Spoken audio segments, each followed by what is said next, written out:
I want to declare something over you today. 3 days you will see your miracle. உங்களுடைய கண்ணோக்கத்தை, உங்களுடைய எதிர்பார்ப்பை இயேசுவை பார்க்கணும் திருப்புங்க. அவரை பார்த்துட்டீங்கன்னா எல்லாமே உங்களுக்கு வாய்க்கப்படும். உங்க கண்ணும் அவர் கண்ணும் ஒன்னு சந்திச்சுன்னு வச்சுக்கோங்களேன், அவருக்குள்ள இருக்கிற பரிபூர்ணம் எல்லாம் உங்க வாழ்க்கைக்குள்ள கடந்து வந்து உங்க சூழ்நிலையை பார்த்து உங்கள் எதிர்காலத்தை தரக்குறைவா எடை போட்டுறாதீங்க. God is in control. The angel of the Lord is declaring to her, you are pregnant. ஆகாருக்கு தெரியல, அவன் நினைக்கிறா நான் சுமக்கிறது ஒரு பழி. ஆனா கர்த்தர் சொல்றாரு, நீ பழியை அல்ல ஒரு சந்ததியை சுமக்கிறார். நீங்க ஆண்டவர் உங்களை காண்கிறார் என்பதை நீங்கள் அத்தாட்சியோடு எல்லாருக்கும் சொல்ல போறீங்க. உங்க சாட்சி இன்றையிலிருந்து ஆரம்பமாகிறது.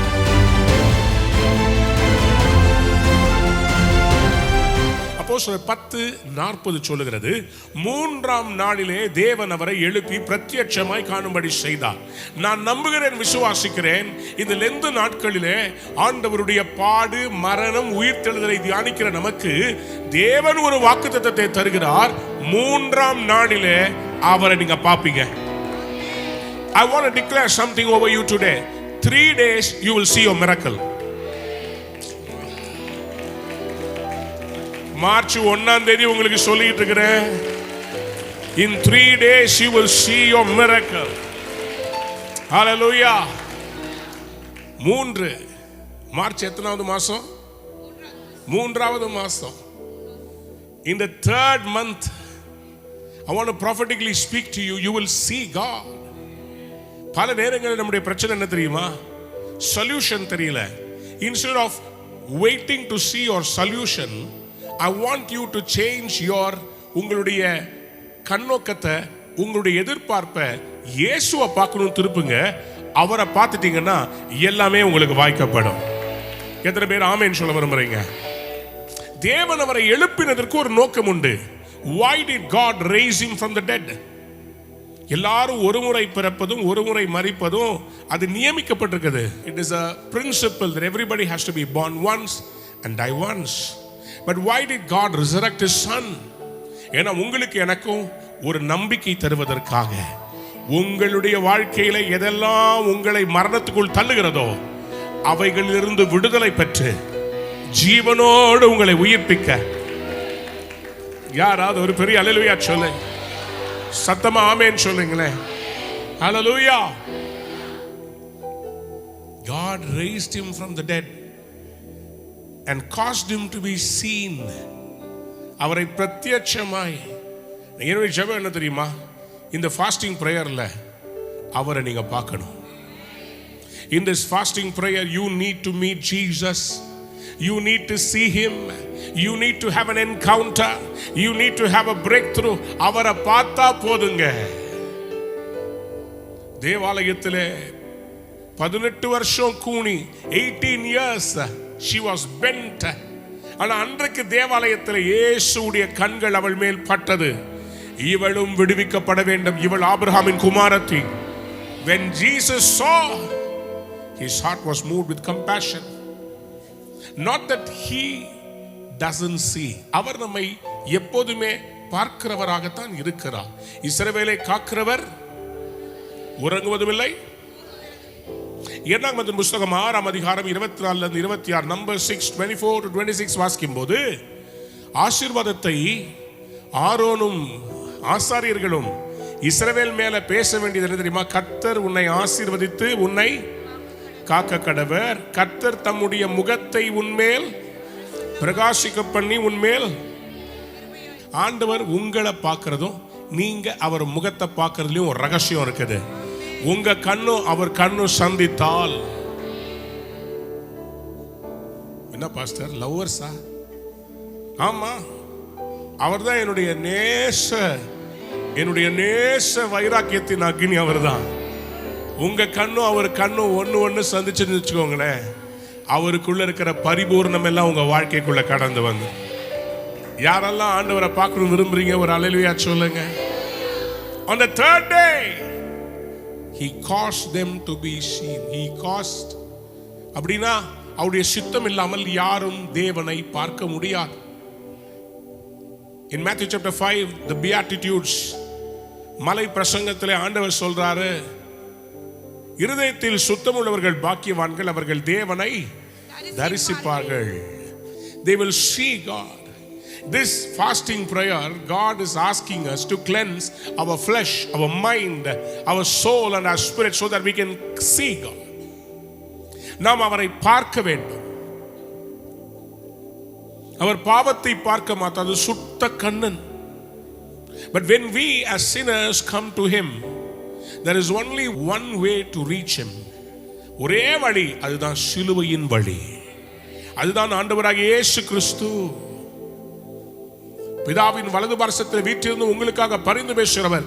இந்த மாசம் அவருடைய பாடுகளை தியானிக்கிற உங்களுக்கு நான் தீர்க்க தரிசனமாய் சொல்றேன், ஆண்டவர் உங்கள் வாழ்விலே ஒரு பெரிய அற்புதத்தை செய்ய உங்களை அவர் சந்திக்க போகிறார். உங்களை அவர் பார்க்க போகிறார். நீங்கள் அவரை பார்க்க போறீங்க. அவரை முகமுகமா தரிசிக்க போறீங்க. அவர் நம்மை காண்கிறவர் மட்டுமல்ல, நம்முடைய எல்லா தேவைகளையும் அறிந்தவராக இருக்கிறார். இப்போ நான் உங்களுக்கு ஒரு ரகசியம் சொல்றேன். இந்த மாதம் அவர் உங்களை பார்க்கிறது மட்டுமல்ல, உங்களுக்கு தன்னை வெளிப்படுத்துகிறபடியினால் உங்கள் விசுவாசம் பெருக போகிறது, அற்புதம் நடக்க போகிறது. Can I say it again? You will see him and you will bear testimony, you will bear witness. God wants to confirm the prophecy over you. Turn with me to Genesis chapter 16 verse 7. Genesis chapter 16 and verse 7. கர்த்தருடைய தூதனானவர் அவருடைய வனாந்தரத்திலே சூருக்கு போகிற வழியருகே இருக்கிற நீரூற்றண்டையில் கண்டு, சாராயின் அடிமை பெண்ணாகிய ஆகாரே, எங்கே இருந்து வருகிறாய், எங்கே போகிறாய் என்று கேட்டார். அவள், நான் என் நாச்சியாராகிய சாராயை விட்டு ஓடி போகிறேன் என்று. The angel of the Lord in the Old Testament, whenever we read angel of the Lord, it is not an ordinary angel, it is an angel of respect. பழைய ஏற்பாட்டில் உருவத்தில் வந்து ஒருவரை பார்த்தாங்கன்னா, it is Jesus Christ manifesting for the people. சத்தமா ஒரு ஆமென் சொல்லுங்க. எத்தனை பேருக்கு தெரியும் அது கர்த்தருடைய தூதனானவர்? அது என்ன அவ்வளோ ரெஸ்பெக்ட்? ஏன்னா அவர் தான் அவருடைய செய்தியை கொண்டு வந்தவர். யாக்கோபோடு போராடினவர் ஒருவர் மாம்சத்தில் வந்தார்ல, யாரு? அது இன்னொரு நாள் மெசேஜுக்கு நிறைய டாபிக் இருக்கு. But the தூதனானவர், the angel of the Lord, he appeared and he's asking, where are you coming, where are you going? இன்னைக்கு உங்களை பார்த்து கேட்கிறேன், where are you coming from, where are you going? எங்க இருந்து வரீங்க, எங்க போறீங்க, எங்க போகணும், உங்களுக்கு என்ன செய்யணும்? பாஸ்டர், ஒரே குழப்பமா இருக்குது. 2 months have gone, 2026 has come, I don't know where to go. நான் எப்படி இங்க வந்தேனே தெரியல. ஆனா இங்க இருந்து எங்க போகணும் எனக்கு சொல்லுங்க. நான் வேலையை மாத்தணுமா? என் குடும்பத்துல குழப்பம் இருக்குது, கடன் இருக்குது, நான் எங்க போறது ஆண்டவரே? Where should I go? Look at the situation of Hagar. ஹாகாருடைய நிலைமையை பாருங்களேன். அவ பாட்டுக்கு இருந்தா. அவளை கூப்பிட்டு, சாராய் என் கணவனாகிய ஆபிரகாமுக்கு நீ மனைவியாக மாறுன்னு சொல்லி சும்மா இருந்தவளை கூப்பிட்டு இந்த பணியை கொடுத்ததே சாராதான். இவளை ஆசீர்வதித்ததே சாராதான். உங்களை யார் ஆசீர்வதித்தாங்களோ, உங்களை யார் சேர்த்து கொண்டாங்களோ, அவங்களே உங்களை தள்ளுனா எங்க போவீங்க?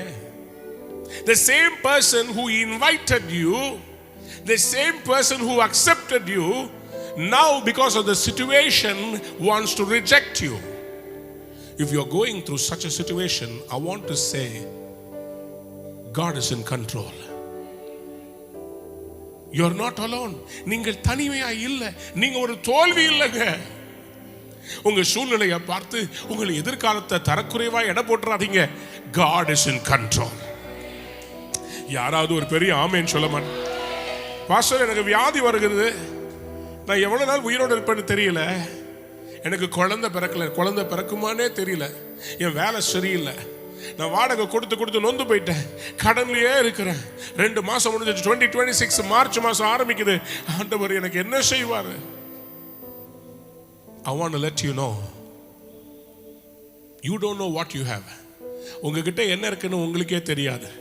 இன்னைக்கு கர்த்தர் உங்களுக்கு ஒரு காரியத்தை வெளிப்படுத்த போகிறார். எங்க இருந்து வர, எங்க போற தெரியலங்க. ஏதோ வாழ்றேன் இந்த பூமியில, எல்லாரும் பார்க்குறாங்கன்னு நல்ல ட்ரெஸ்ஸை போடுறேன், சாப்பிட்றேன், நடைப்பிணமாக இருக்கிறேன். என் உறவுகள்லாம் என்னை வெறுத்துருச்சு. அப்போ ஆண்டவர் ஒன்று சொல்றார். கர்த்தருடைய தூதனானவர் அவரை பார்த்து என்ன சொன்னார் தெரியுமா? ஆதியாகமம் 16ஆம் அதிகாரத்தினுடைய 9ஆம் வசனத்தை வாசிங்க. அப்பொழுது கர்த்தருடைய தூதனானவர், நீ உன் நாச்சியார் அன்றைக்கு திரும்பி போய் அவன் கையின் கீழ் அடங்கி இரு. ஆண்டவர் என்ன சொல்றீங்க? அந்த டார்ச்சர் தாங்காம தான் நான் ஓடி வந்தேன். இவன் என்ன திருப்பி அங்கேயே போக சொல்றீங்க? Why would God ask me to go to the same place where I was rejected? என்னை ஏன் ஆண்டவர் அங்க போக சொல்றீங்க? எனக்கு மானம் போச்சு. I have lost my respect. நான் சொல்றார், go back. ஏன் தெரியுமா உங்களை திருப்பி அங்க போக சொல்றாரு? ஏன்னா நீங்க ஒண்ணும் இல்லாதவங்கன்னு நினைக்கிறாங்க. அவங்க கிட்ட இல்லாத ஒண்ணு உங்ககிட்ட கர்த்தர் கொடுத்து வச்சிருக்கிறார். Somebody said amen. Something that they don't have, God has put inside you. என்னவா? 10ஆம் வசனத்தை வாசிங்க. பின்னும் கர்த்தருடைய தூதனானவர் அவளை நோக்கி, உன் சந்ததியை மிகவும் பெருக பண்ணுவேன். உன் சந்ததியை எப்படி பண்ணுவேன்? மிகவும் பெருக பண்ணுவேன். அது பெருகி எண்ணி முடியாததா இருக்கும் என்றார். 11ஆம் வசனத்தை வாசிங்க. பின்னும் கர்த்தருடைய தூதனானவர் அவளை நோக்கி, நீ கர்ப்பவதியாய் இருக்கிறாய். சத்தமா ஒரு அல்லேலூயா சொல்லுங்க. ஹாகாருக்கே தெரியாது. Hagar does not know that she was pregnant. The angel of the Lord is declaring to her, you are pregnant. யாராவது ஒரு அல்லேலூயா சொல்லுங்க. ஆகாருக்கு தெரியல. அவன் நினைக்கிறா நான் சுமக்கிறது ஒரு பழி. ஆனா கர்த்தர் சொல்றாரு, நீ பழியை அல்ல, ஒரு சந்ததியை சுமக்கிறாய். What you carry is not a burden, it's a blessing. பக்கத்தை பார்த்து சொல்லுங்க, I am not a burden, I am a blessing. பக்கத்தை பார்த்து சொல்லுங்க, I am pregnant. சகோதரிகளுக்கெல்லாம் ஐயோ, I meant a spiritual pregnancy. ஆண்டவர் உங்கள் ஆவிக்குரிய கர்ப்பத்தில் ஒரு தரிசனத்தை வைத்திருக்கிறார். God has planted a vision in your spirit womb. யாராவது ஒரு அல்லேலூயா சொல்லுங்க. ஆண்டவர் உங்கள் ஆவிக்குரிய கற்பத்தில் உங்களுக்கு வைத்திருக்கிற அந்த தரிசனத்தை நீங்க நிச்சயமாய் பெற போறீங்க. அத குழந்தை பிறக்க தான் போகுது, அது வளர போகுது, அதோட தேவனுடைய கரம் இருக்க போகுது, அது ஒரு பெரிய ஜாதியா மாற போகுது. Your vision will be birthed and you will see the glory of God. நீ திரும்பி போ, ஒரு குமாரனை பெறுவாய். கர்த்தரின் அங்கலாய்ப்பை கேட்டபடியினால் அவனுக்கு இஸ்மவேல் என்று பெயரிடுவாயாக. அவனை பெரிய ஜாதியாக்குவேன். I will make him a mighty nation. He will also become numerous. சொல்லி ஆசீர்வாதத்தை அனுப்புகிறார். அன்பான தேவனுடைய பிள்ளைகளே, அவள் ஒரு பாடலை பாடுகிறாள். She hears the Lord sing to her a prophetic word. அது முடிஞ்ச உடனே 13ஆம் வசனத்தில் அவள் சொல்றா, அப்பொழுது அவள், என்னை காண்பவரை நானும் இவ்விடத்தில் கண்டேன் அல்லவா என்று சொல்லி. எல்லாரும் சொல்லுங்க, என்னை காண்பவரை நானும் இந்த மார்ச் மாதத்தில் கண்டேன் அல்லவா. உங்க பிரேயரை கர்த்தர் இன்னைக்கு ஃபுல்ஃபில் பண்றதுக்கு என்ன தெரியுமா செய்ய போறாரு? 3ஆம் நாள் உயிரோடு எழுந்த இயேசு தம்மை உங்களுக்கு வெளிப்படுத்த போறாரு. பீர் லகாய் ரோகி, என்னை காண்கின்ற தேவன் நீ. அவன் பேர் வச்சிட்டா. பக்கத்தில் இருக்கிற துறவுக்கு the spring that was nearby, Hagar names it Lahai Roi. That is why the well was called Bir Lahai Roi. Bir Lahai Roi. இன்னைக்கு ஆண்டவர் உங்களை காண்கிறார் என்பதை நீங்கள் அத்தாட்சியோடு எல்லாருக்கும் சொல்ல போறீங்க. உங்க சாட்சி இன்றையிலிருந்து ஆரம்பமாகிறது. எத்தனை பேர் ஆமென் சொல்ல விரும்புறீங்க? இங்க பாருங்களேன், உலகம் உங்களை நேசிக்காம போலாம், ஆனா கர்த்தர் உங்களை நேசிக்கிறார். Mister Jacob had 2 wives. இங்க யாராவது ஜேக்கபா இருந்தா தப்பா எடுத்துக்காதீங்க. நான் சொல்றது பைபிள் இருக்கிற ஜேக்கப். இவரு ரேச்சலை லவ் பண்ணாரு, ஆனா இவர் தலையில லேயாளை கட்டி வச்சுட்டாங்க. லேயாளுக்காக 7 வருஷம், ரேச்சலுக்காக இன்னொரு 7 வருஷம், 14 வருஷம் கழிச்சு இப்போ பார்த்தா இவர் லவ் எல்லாம் Rachel. Rachel I love you மா. லேயா சி ஓரம் போடி. Leah was despised by Jacob. Rachel was loved by Jacob. இந்த உலகம் உங்களை ரிஜெக்ட் பண்ணுதா? ரிஜெக்ட் பண்ண உங்களை கர்த்தர் அக்செப்ட் பண்ணத உலகத்துக்கு காண்பிக்க போறார். லேயா என்ன பண்ண தெரியுமா? ஆண்டவர் நோக்கி பார்த்தா, கர்த்தர் ராகேலின் கற்பத்தை அடைத்தார். Genesis 29:32 வாசித்து பாருங்க.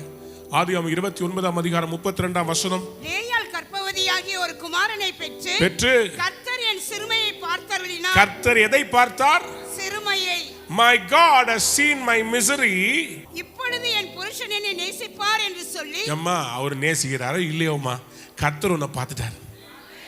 பக்கத்துல யாராவது பார்த்து சொல்லுங்க, அவர் என்ன பார்த்துட்டார். சில பேர் ஐயோ என்னை யாருமே லவ் பண்ணல, என் புருஷன் என்ன லவ் பண்ணல, என் பொண்டாட்டி என்ன லவ் பண்ணல, எங்க ஆபீஸ்ல என்ன எல்லாரும் வெறுக்கிறாங்க, எல்லாரும் என்ன ரிஜெக்ட் பண்றாங்க, nobody loves me, nobody. ஆண்டவர் உன் மேல பயங்கர லவ்வா இருக்கிறாரு. அவர் மேல என்ன சொல்றாரு? ஐ லவ் யூ மா, ஐ லவ் யூ மா, ஐ லவ் யூ மா. எவ்வளவு போராட்டம் இருந்தாலும் நின்னு ஜெயிக்கணும். உன்னை பார்க்கிற ஒருத்தர் இருக்கிறாரு.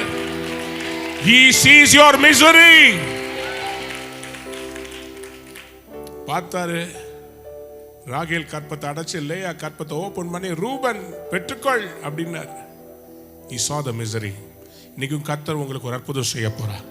இந்த மாசம் அவர் உங்களை பார்ப்பார், நீங்களும் அவரை பார்க்க போறீங்க. அற்புதம் நடக்க போகிறது. எத்தனை பேர் ஆமென் சொல்ல விரும்புறீங்க? சொல்லுங்க ஆமென். அன்பான நேயர்களே, இந்நிகழ்ச்சியில் கொடுக்கப்பட்ட வாக்குத்தத்தங்களும் தீர்க்க தரிசன வார்த்தைகளும் உங்களுக்கு ஆசீர்வாதமாய் இருந்திருக்கும் என்று நாங்கள் நம்புகிறோம். நீங்கள் பெற்ற ஆசீர்வாதங்களையும் ஜெப விண்ணப்பங்களையும் மற்றும் உங்கள் காணிக்கைகளையும் அனுப்ப வேண்டிய எங்கள் முகவரி: ரூவா ஊழியங்கள், எண் 82, ஜவஹர்லால் நேரு சாலை, சிம்ஸ் மருத்துவமனை எதிரில், வடபழனி, சென்னை 26. உங்கள் காணிக்கைகளை ஆன்லைன் மூலமாக எளிதாக செலுத்தலாம்.